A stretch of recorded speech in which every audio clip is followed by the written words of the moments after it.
You don't have to like your parents. That's, I think, the lesson that I've learned in life. I say to two guys who can't fathom not liking their parents. I had a few arguments with my mom, but not in the past 30, 40 years. Don't you dare ever have an argument with your mom. That's all I have to say. Your mother's perfect. Welcome to Lost and Found and Rewound, the podcast that answers the question, what if Kiss, instead of releasing a solo album for each member, instead had a podcast where each member picked a lesser-known film for all of Kiss to review, and then each did that 4 times each, and there were only 3 members of Kiss. I'm Chris Lost. I'm Found Jim. And I'm Gene Simmons. Rick Rewound. Yeah, they call that a long walk in the comedy biz. Guys, how are you? How have you been? I haven't seen you in 2 weeks. But it does feel like a long time. It does feel like it's been a really long time since we saw each other. And we actually saw each other in person, so that's really strange. It is strange. And now we've jumped back in time before we broadcast the fact that we saw each other in person. Okay. I'm confused already. Yeah. We're pre-episode 11 here right now. Rick, you're really dark. What happened? Yeah, the sun went down. I'm going to run and turn on a light, but then you'll see how sweaty I am. Does Rick know that there's ways to illuminate a room other than the sun? I've been in my basement all day. Today, in the real world, not in Lost and Found and Rewound time, it's 90 degrees, and our house does not have the air conditioning on. Anyway, we've got a few segments to go through before, some of our famous segments to go through before we get to the meat of our episode here. The first is, I apologize. I've got some apologies. I don't know if you guys have some. There was an apology, but I couldn't remember it's been so long since I made the mistake, I can't remember. I mentioned an eyeglass conglomerate in our last episode and made some statements about their excessive grip on the eyeglass market. I said upwards of 98 to 99% of that market. Apparently, in 2020, that company owned around 75% of the North American eyeglass sales and had a far less dominant footprint in the rest of the world. So I apologize to our listeners. As you know, I try and get the numbers right on the show, and I flubbed those. I made a mistake in our last fast forward. Rick mentioned the FBI agent who coined the term serial killer, John E. Douglas, and I said that character was depicted in Manhunter. I meant to say Mindhunter. Manhunter is the Michael Mann Hannibal Lecter film based on the book Red Dragon, which featured Tom Noonan as the active serial killer. Isn't Scott Wilson? Is it Scott Wilson? Now I'm going to have to apologize next episode for that. His character is based on that guy also, though, right? Oh, really? The guy in Manhunter is in based Manhunter. on... I thought that's who you were talking about. So I'd like to alter my apology to say that I didn't realize that character in Manhunter was based on John E. Douglas. But I was trying to refer to the TV show, David Fincher TV show, Mindhunter, which is a great show if you haven't seen it. I'm looking up Scott Wilson, making sure. Is he the one I was thinking of? No, flippin' hell. Scott Wilson's the guy from the Exorcist 3, but he's also in Cold Blood. The other Scott, who's in Manhunter? No, Manhunter's the William Peterson movie. Correct. Okay, now I'm looking up that. He's not in this movie. The actor I'm thinking of is the actor who plays that character in Silence of the Lambs. Now, who's the actor in Silence of the Lambs who plays the mentor to Starling? Yeah. To Jodie Foster? Harvey Keitel. No! See, now you're trying to spin me off even farther. That was a Taxi Driver joke. Yeah, okay. I get it. Okay. Harvey Keitel was her mentor. Yes, mentor. Scott Glenn. Right. He's the astronaut. He went into space. Who did he play? Alan Shepard. That's what's really interesting is I always forget he's Lieutenant Colby in Apocalypse Now. There's just that scene where Martin Sheen walks up to the guy who had been sent before him and he's standing there holding the gun and he has a beard. That's also Scott Glenn and he's almost unrecognizable. The Right Stuff, yes, he played Alan Shepard.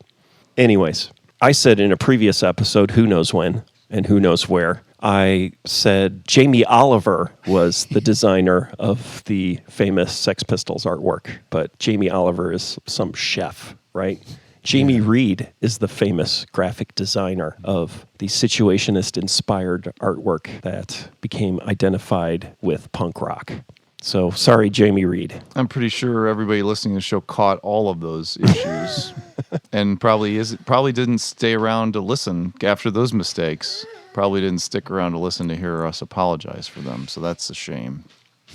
But, why would they tolerate such incompetence? Jim, who do you have to apologize for? No one. Absolutely no one. Sorry. I think Dave Grohl owes the two of you an apology in addition to other members of the band you play in, because he did this show, or he did this documentary called What Drives Us. It's all about bands touring in vans. Were you interviewed for that documentary? You just cut out of it? Or you would think one of the most heavily touring bands I've ever known would have been in this doc. What's the issue with you guys in Grohl? Yeah, we didn't even get interviewed for the competing touring documentary. There's a competing documentary, too. I think it's because we haven't really toured like that for 20 or 25 years. Well, I don't know if they interviewed Steven Tyler. I don't think he's toured in a while. Yeah, and Dave Grohl himself, when was the last time he was in a van? Was the last time I saw him. No, he wasn't in the band yet when I saw Nirvana play. So I was going to say the last time he was in a van was when I saw him in Champaign playing a show, but he wasn't there yet. He wasn't even in the band then. I wonder how many times he actually spent, how many times he toured in a van. Does he talk about it? He does, yeah. He did on his first band and on the early days of Nirvana, very early. And then Pat Smear actually is pretty interesting. He's like, I never toured in a van because when he was with the Germs, they never made it out of Los Angeles, right? They used their cars. He's like, we drove up to a show in San Francisco once in a while. He then jumped from that band to Nirvana, where he had his own bus. Yeah. So that's how I'm going to do it. I'm going to skip the van. I've never toured in a van. I'm going to pass up that van part and go right to my own bus. Okay. Did you guys ever have a bus? You never had a bus, did you? In Europe, we shared a bus. With bunks and everything. It was always really cushy in Europe.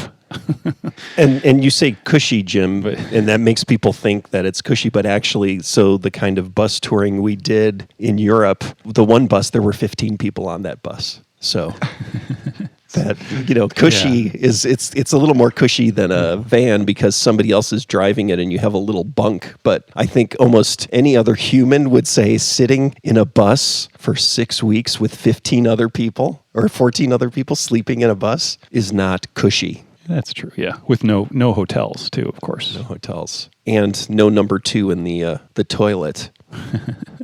You had to wait to stop somewhere. Well, that's kind of just like, it's not like touring on a bus. It's like taking the bus to go tour. It is. It's kind of like the Greyhound equivalent of touring, right? It's like, oh. We had bunks, though. Yeah, we had bunks, yeah. I'm sure bands, kind of like early bands, there weren't like bunks. Like I see pictures of like the Who or something touring in America, and they're just on a bus with like a private bus, but just with seats. But they, of course, were staying in hotels and stuff. But they just had a bus. There were no fancy bunk tour buses, I think. Yeah, we never really did that in America, but it was just the tours we got on, they'd set them up, and it was usually a few bands on a bus, and it was great. But we also did van tours in Europe. I was just regaling my relatives, some of whom lived in England, with stories of me driving a German van in London. Not only driving on a side of the street that I'm not familiar with, but the German van has the steering wheel on the side that I'm used to. So how my brain froze up when I tried to take a left turn in the middle of London because I'm on the wrong side of the van. And then on top of it, I have to do what's a left turn in America, but it's turning right. Like my brain broke. I literally stopped. I froze. I could not process how to drive a German van in London and take a right turn. My time in India where, you're driving down a highway and there's people crossing the highway and 30 people just walking across a 4-lane highway. In some cases they have an ox or something behind them, and these drivers are driving insanely through all these people up onto sidewalks and down, and then they're making those, your turning is all disoriented. So like they're turning into these waves of people, and it was horrifying. I spent a year of my life 1 month in Indonesia, and it was, like these little tiny 2-lane roads with at least 3 or 4 lanes of traffic, virtual lanes of traffic, and then like pedestrians walking along the side, bicycles and everything like that. And it's just like somehow, and everyone going insanely fast, just being sure I was going to die. Terrifying. And we complain about drivers in America, and it's like, oh my gosh, yeah, it could be worse. Not that much worse. Texas is pretty close. Except everyone's in a vehicle. That's the problem, is that some places, people driving like they're in Texas, but there's also bicycles and pedestrians on the road. Right. Yeah, it's way worse in countries where there's like people walking across the highway. That doesn't happen in Texas. That's the last time we toured, like Philadelphia. It seems it stood out this time that it was crazy. One night after a show, we were going out to somebody's house we were staying at, and it was pretty crowded. It was like a weekend, 11 or 12 o'clock at night, and it was, a lot of people were out. It was kind of not a real highway, but a fast road, and this guy was, just screaming through, like going across all lanes, and I hadn't seen anybody do that recently, but it was like the most extreme version of that, and didn't hit anybody and almost scraped along the retaining wall a few times. It was the New Jersey people were the problem. I always had it out for New Jersey drivers. I felt like in New York, New Jersey, and Pennsylvania, anytime I had a problem with someone driving, they had Jersey plates. I had a car accident in Los Angeles. That was the last time when I decided I would never rent a car when traveling anymore, that I will do Ubers or taxi. I'll leave the crashing and driving up to somebody else. Gypsy cab. You're like Gloria. Right.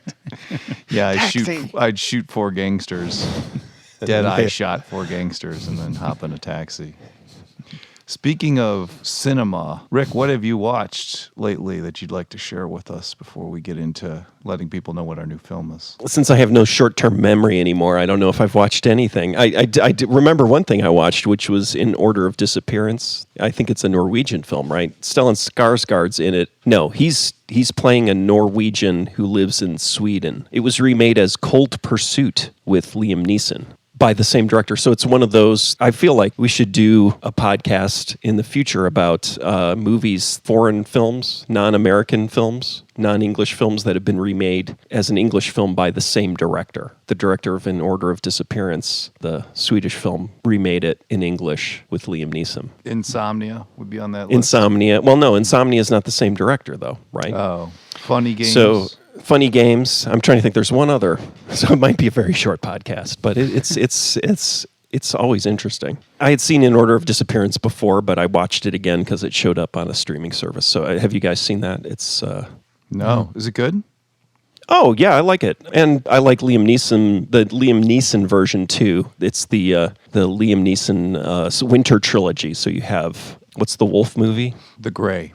The Gray, and then you've got Cold Pursuit, and then you've got Ice Road, which I don't know if I talked about. I watched and laughed a lot, even though I can't recommend it, but it was a great, serious ice winter action movie with Liam Neeson. But the original has Stellan Skarsgård as the Liam Neeson character. So his son gets killed by drug dealers, and he doesn't believe his son. But the police think his son died of an overdose, and he doesn't believe it. And so he goes on a cool, in terms of like emotional, a revenge film. Yes. So this father goes and finds all the people and kills all the people involved in killing his son. And he's also a snowplow driver.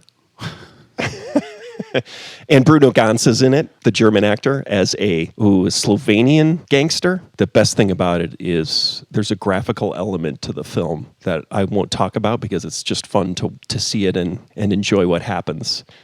Speaking of which, we neglected to mention Dennis Farina when we were talking about Manhunter, who I think Dennis Farina played the analog to that guy. And Dennis Farina is a big-time Chicago guy. Yeah, he was a cop. And then, is it Thief that he is first in? And what's his name? I usually know his name. He does the McDonald's voiceover now, which is really where the guy who played Hannibal Lecter in Manhunter is... Brian Cox. Brian Cox, yeah. Thief was his first movie. Dennis Farina? Dennis Farina's first film. And a lot of those Chicago policemen who were actual Chicago policemen that wound up being character actors, but Dennis Farina was the one who got a career out of it, whereas a lot of those other guys just kind of show up whenever there's a Chicago movie with cops. But Dennis Farina turned into a real actor. And then Eddie Money was a New York police officer and became a real singer. And then an insurance salesman. I think he does insurance commercials now. To me, it's weird to hear Brian Cox do the McDonald's ads. Like he even goes da da da da da. Right. Do you think? Oh yeah, that's right. That's him. Do you think he takes like a stick of gum and then like chews the gum and takes the metal wrapper and then like connects 2 wires on the phone and then phones in his McDonald's voiceovers like he did in Manhunter? I'm always fascinated by the story of. I always thought it was Martin Sheen on what was it, Toyota commercials or Honda? What was it? Oh yeah, but it's his brother. something like that. Yeah. His brother has the same voice as Martin Sheen, and so has made a living as a voiceover actor. Basically, when Martin Sheen refuses a voiceover gig, they just hire his brother, and his brother's like a right-wing lunatic too. So it's like Martin Sheen's like liberal. I don't think does voiceovers or didn't do them for a long time, and then his brother did all the voiceovers. It's like, oh, that's Martin Sheen doing the voiceover for that right-wing politician. Jim, do you do, like, if Rick passes on something, do you do it? Like a beer commercial? If a beer commercial came Rick's way, would you do it? Absolutely. Yeah. A cheese commercial? Jim's commercials for the Japanese market are pretty amazing, though. The problem is you can't tell it's him inside the costume. Right. So I mostly do it in South Korea now, actually. Right, yeah. That's You've my moved into new market. South Korean market. Are you Peng Su? Whoa. Hey, we talked about this, Chris. Oh, whoops. I will guard our podcast fake personalities with my life, but revealing that Jim is Peng Su, It's not cool, man. cavalier with that. The one thing I did watch was the Gacy documentary, the whole thing. Mm-hmm. I found it fascinating and horrifying and just incredibly troubling. The guy who disconnected my internet and was reconnecting my internet, I went out there and I said, "Oh, hey, there you are." He's like, "Hey, I knocked on the door. Nobody answered the door." I'm like, "It's cool. It's good. I wanted to get this all done because our cable's been like above ground for too long. So they finally buried the cable. He's reconnecting it." I'm like, "How long do you think it'll be?" He's like, "Oh, about 4 more hours." I didn't react. I just said, "Oh, really? 4 hours?" And he turns around, stands up from the box, gives me this really serious stare and goes, "Didn't they tell you when they called?" I was like, "Are you serious?" He's like, "Didn't they tell you?" I was like, "Really? Okay." And he goes, "I'm just kidding you." And it was this really awkward exchange. And I was like, who does this guy look like? He looks exactly like John Wayne Gacy. Man. And I was like, okay, this Gacy-like guy is doing maintenance on my home. Mm-hmm. Great job for a serial killer. Yeah, well, the internet's fantastic. I mean, I didn't kill those kids just because I got internet. It's just a coincidence. I mean, everybody's got the internet. Just because all those people who I hooked up with service died has nothing to do with me. And got buried underneath where I hooked the cable. No, it is good serial killer job. Cable. What else? Construction, obviously. What else is good? Let's alienate all the blue-collar workers in the world. Why don't we? Great quote from my mom as I'd bring home my report card. Every time she'd be like, "Well, the world needs ditch diggers too." Wow. So you knew someone who said that for real, not ironically. No, she said it to me. Yeah. Like I was on my way to digging ditches, which is what I did before I went to grad school. I actually planted trees in Lawrence, Kansas with a pickaxe. That's another good job. Why do you have this pickaxe? Oh, I plant trees. Oh, that's interesting. We've been finding bodies underneath newly planted trees. Well, that's a good way to fertilize them. Yeah, that's right. It's just, we learned that in history class, right? The Native Americans taught the Pilgrims to put a fish. Oh, we got a caller. John from New Jersey. Hi, yeah, guys, I heard what you said about New Jersey, and I did not like it. I'm going to kill you guys once I find out who you are. I got 2 jobs. I lay cable and I work construction. And so if the cable job gets hot, I could just Put you in the basement of a building. No one will find you for years. I saw a good movie, though. Black Widow. Really like that movie. So this is your pick, Rick. Black Widow. Did you like Black Widow? I actually refused to go see Black Widow with my family. I'm on a Marvel strike, although I did watch Loki, the series Loki, because Owen Wilson was in it, and I need to support Owen Wilson. Yeah, he was in Bottle Rocket. Yeah, we grew up together. He has that famous line, there's nothing to steal from my mom and Craig. But you know that Black Widow stars an actress who a very talented actress in a phenomenal performance. I'll review Black Widow. I'll go since we brought up Black Widow. That's what I watched a couple. I watched the Black Widow film and I watched the new Suicide Squad film. Mm-hmm. I thought the Black Widow film was great, really good. All 4 actors, fantastic. Playing, actually, we opened the podcast, we cut out of the podcast a huge discussion of family dynamic. Black Widow was the discussion of past dysfunction. It was actually like a dysfunctional Thanksgiving dinner discussion throughout the entire film amongst the 4 actors. The 2 parents or spies who pretended to be the girls' parents, and then the 2 girls. I say girls because they started out as young girls. I'm not because you call all women girls. And they grow up to be broads, and then so when they're when they grow up to be very capable spies, they still remember their childhood, and it's their struggle with who your parents were when you were a kid, who your parents were now as an adult. There were some action sequences mixed in between. They were obviously low budget and okay, pretty well done. But I thought it was a great film. And Florence Pugh, we all know from Midsommar. Yeah. Midsommar. Oh, hold on a second. Yes? He was the one to talk to me about.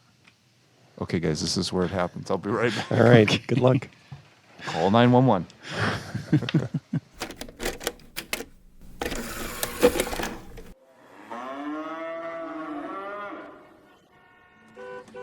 Kansas City. Food-wise, a city famous for its barbecue. But that's about to change.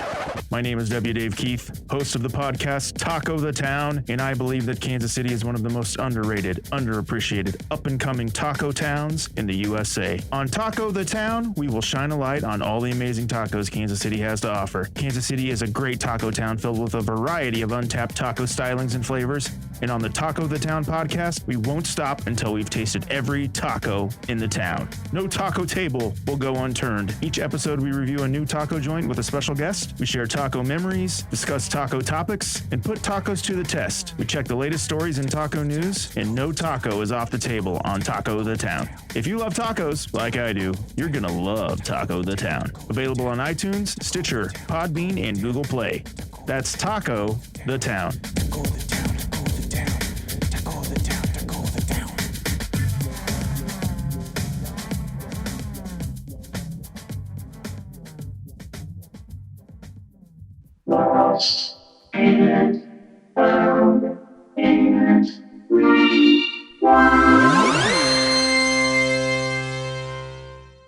Oh, he's back. It's got all his limbs, all his digits. I sit down, my head just peels back. Did you see? I didn't send you that video of the Bond deaths. A lot of them are like that, bodies being split in half and stuff. What did you watch, Rick? Oh wait, did you say what you watched? It's been so many disruptions tonight, I can't remember. Nice save there. You called Jim Rick, and you think by pretending No, I was that talking to I you. didn't talk. I was looking at the center square. That's you. No, I think what you did is you accidentally called Jim Rick. No, that's bullshit. I know the difference between the two of you. Give me a break. Tell me. Hot seat. Was this the hot seat question? You play guitar on stage left, and Jim plays guitar on stage right. That's right. We're mirror images. Your guitar has knobs on it. Jim's doesn't. You want more? No, I think you've suffered enough. Did you share I forgot what you said you saw. In order of disappearance, I think I got cut off in the order of middle, but disappearance, yes. I think you Sorry. got plenty of good stuff. It's an enjoyable revenge film. The remake got a bad review. So are you saying the remake is decent? I'm saying the remake. It's like all those films that we've talked about before. Insomnia and Vanishing. the Vanishing, and it's not as good. And that's the thing. Even though it's the same director, you could always say, "Oh, American," or original director did so much better. But now we have a couple of films where the original director redirects it for Hollywood, and it's not as good. So. No, yeah. It's got the Liam Neeson thing. For some reason, I think I identify with him, even though I've never flown to Paris and clobbered people with the butt of a gun and shot people and strangled people to death. But for some reason, when Liam Neeson is doing that, I feel like I identify with him somehow. Even though he's 15 years older than me. He's 70 now, isn't he? Liam Neeson is not 70. He is 69 years old. Right. Okay. And Stellan Skarsgård is 70 years old. Both doing well. For 70, Jesus Christ. Yeah. 70 is just 10 years from no good. Oh, 80, you mean? Yeah. Mm-hmm. That's where things really go to shit. I'll never see it. Jim, what did you watch? What have you consumed? The other night, I saw it at Rick's house in and of itself. I don't know. You didn't mention that before, Rick. I don't seen think that so. before? No. Or if I did, it was a long time ago. That was good. It was a Broadway play, basically a filmed play, kind of like one of those kinds of, Like Hamilton. Or Jersey Boys. Yeah. That was, that was intriguing. It was like a magician doing messing with people, making people cry. We're trying to figure out how he made people cry. It's it took a lot of work to do that. We're trying to figure out the technical aspect of it. But that was cool. Yeah, what I find about the film is that the more you explain it, the less good it sounds. Yeah. And you just kind of have to force people to watch it. Because if you say, it's this Broadway production and it's got a magician, people go, oh, like Doug Henning? We talked about Doug Henning, right? And Yeah. oh, yeah, I forgot David Blaine. David Blaine is actually in the audience when he says brother. That's David Blaine. Oh. Yeah. I got a recommendation from our friend Mark, who had just seen this movie that maybe you've seen. It's like a model shop. It's from 1969. It's like a LA movie. It sounds like it's kind of been rediscovered, or everyone's talking about it now, or it's influenced. Once upon a time in Hollywood, I think, was influenced by that a bit. And he said he had watched Model Shop, but it's what is his name? Jacques Demy movie. I haven't seen it yet, but Mark had watched it. Was going to said it was great. It's the guy. It's what's his face from 2001, the other guy, Gary Lockwood. Yeah. Wow. It's like him wandering around Los Angeles. So it's like this great, almost documentary view of L.A. in 1969. He's just kind of driving around the city.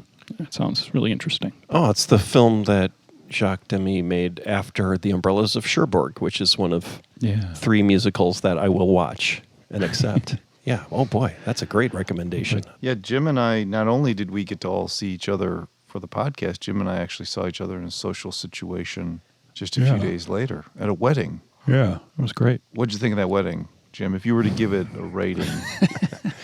Do you want to, should it be lost? Should it be found? Or should it be rewound, that wedding? Hot seat. Definitely rewound so I can get more food from the taco truck. There was a taco truck in the driveway. It was great. It's a big Chicago taco truck, so I can go and find them anytime I want. So the burritos were fantastic. Did you get tacos or a burrito? I had a burrito. Yeah, it was really good. They were excellent. Good wedding too. You weren't at the wedding. You were at the reception. You were at the reception. Is that what we would call that? The party. Was Taco there? No. Is that what you call our previous guest, W. Dave Keith, friend of the show, guy who listens, one of the few people that listens to the show? You could just call him Taco now. Yeah, Taco. Hey, Taco. I'm going to be like George W. Bush. I just have nicknames for people. Pooty Poot, Taco. That's a good way to not have to remember people's names. Just give them a nickname. Karl Rove was Fart Blossom. I don't think Dick Cheney had a nickname. Lon Chaney was his nickname. Only used when Dick Cheney wasn't in the room. Where's Lon? Well, Jim, do you want to announce what our upcoming film is going to be since you chose it? Oh yeah, it was. Oh yeah, we're going. Oh, I know. You know how these things work? That's why we do Yeah. these things. I don't. Otherwise, we'd be done. We watched Paper House, which I watched in 1989 or something. Rented, of course, on VHS. And when I started thinking about movies when we started this podcast, it took me a while, but I remember that it popped into my head. It was like, oh, this is something I saw in 1989, and haven't seen it since. And most people probably it really wasn't big or anything, and definitely disappeared. It's a striking, memorable movie. All right, we'll conclude there, gentlemen. That's the 2-hour mark, which gives us probably about 15 minutes worth of podcast. Lost and Found and Rewound is fully funded by Lost and Found and Rewound Foundation funds. Lost and Found and Rewound does not use crowdfunding because our listeners have better things to do with their funding. There's no need to post reviews of Lost and Found and Rewound because our listeners have more valuable things to do with their time. In all sincerity, thank you for listening to the show. We truly appreciate it.